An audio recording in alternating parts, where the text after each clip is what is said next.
Бүгүн менин эс алуу күнүм. Эч жерде иштебейм, бирок үйдө отурган айымдарга да эс алуу күнү сөзсүз керек деп ойлойм. Анткени домохозяйкалар иштеген кишиден да көп чарчайт экенин жумуштан чыкканда гана түшүндүм. Жумуштан кеткениме 8 ай болуп калыптыр.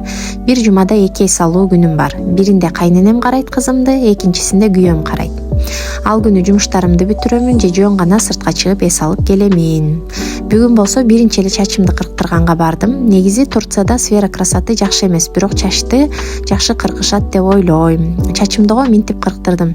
Бирок укладка жасаганды да билиш керек да. Эртең эле байлап алам го дейм. Андан чыгып ушу кафеге келдим. Тамактанып алып Нурзат Токтосунованын финансылык сабаттуулук боюнча курсун сатып алгам. Ошо сабактарды угамын. Андан кийин үйгө барып даярданып алып, дос кызымдын гендер вечеринкасына кетем. Дос кызым орус, күйөөсү болсо түрк. Ал эми үйдө отурган айымдарга да эс алуу күнү керек деген оюма кошулсаңыздар, лайк, комментарий таштай кетиңиздер.